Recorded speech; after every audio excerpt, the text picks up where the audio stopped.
alumni relations. We had essentially two separate offices. One was handling alumni relations, the other was handling international relations. I think this move, certainly to me, indicates that the institute as a whole is getting very serious about both aspects, international relations as well as alumni relations, for very good reasons. And I think the other reason this combined office makes a lot of sense is because we see that there is a lot of synergies between the two. You know, the fact that our alumni are so globally dispersed is a good starting point. I think out of about close to 38,000 alumni now that we have graduated, our estimate is about 40% of our alumni live overseas. And actually among the undergraduates, I think the percentage is even higher.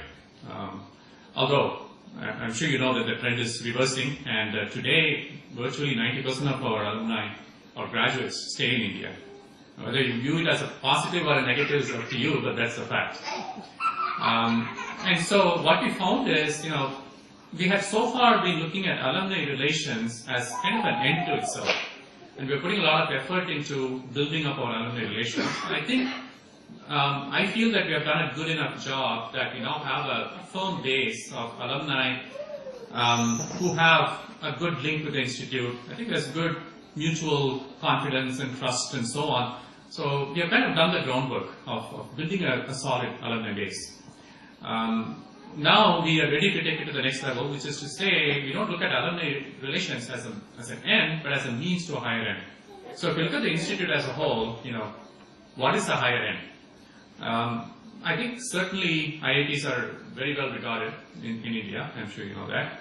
And in fact, IIT Madras was just 2 weeks ago ranked as the #1 technology institution in India. So actually the announcement came during the Pan-IIT meeting which was held in Kolkata. The ratings agency, I don't remember right now, but it's, you know, they do an annual ranking. Now, to be fair, the IITs keep switching positions every year, so just, you know, this year we happen to be #1. But it's good. Now, worldwide, you know, there are rankings that I'm sure you all know about, and the one that we follow closely is the QS World Rankings, and they recently did a ranking of institutions. If you look at technology and engineering, or science and technology institutions, IIT Madras is ranked in the top 100. Any idea where our ranking is? Worldwide? 84. No, not that bad. We're not that good. 68. Now, but actually all the IITs are kind of badged between high 40s to high 70s. So IIT Bombay is actually number 49. I think IIT Delhi was like 61 and we were 68. But again, you know, statistically I don't think that's very significant. But we want to get to the top 30. And in fact, we have established that as one of our goals, that by 2015, we want to be among the top 30 technology institutions in the world. Now, if you look at what it's going to take to get us there, if you look at how these global rankings work, they don't give any weightage to undergraduate education. So forget it. I mean, we can be the best undergraduate teaching college in the world. It won't help us with our global rankings. Except indirectly, they do look at employability and placement as one of the criteria. So I guess there is some effect. But this is an undergraduate reunion. Is that what it is? Yes. No. So it's all undergraduates or any PGs around? No. No, I think no PGs. Was it a conscious decision or just worked out that way?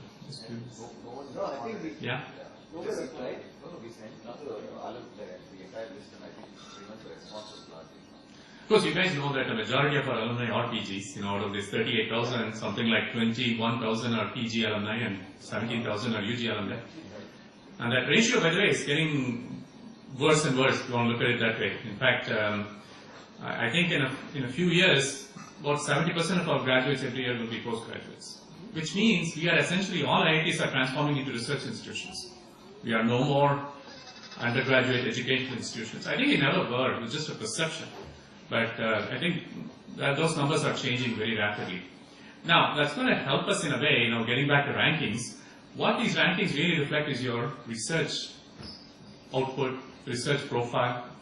I mean, they go by criteria such as number of journal publications per faculty, the impact factor of these journals that they publish in. How much really groundbreaking research have you done? What is the perception of your peer universities about the research quality in your institute? So clearly there is a need to significantly upgrade our research performance in general. I think that one change that's been happening in the last few years that's helping us in that regard is that we have hired about 300 new faculty in the last 10 years. Can you guess what the average age of a faculty member will be at IIT Madras right now? 40. It's slightly less than 40, it's about 38. And 10 years ago, it was 47. So the average age has gone down by almost 10 years in the last 10 years. That's because of new hires and retirements.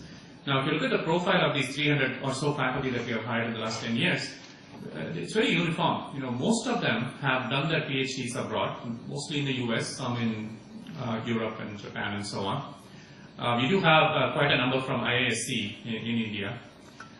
They have spent some time teaching or doing postdoctoral work or actually working in industry overseas. And they are coming back, I would say, within 10 years of their graduation from IIT Madras, in many cases, if you look at the new hires, which is why the average age is in the high 30s. The age of new hires, I would say, on average, would be in the low 30s or even less. So, I think many of you are probably about the same age as the faculty we are hiring today, just to, give you a perspective.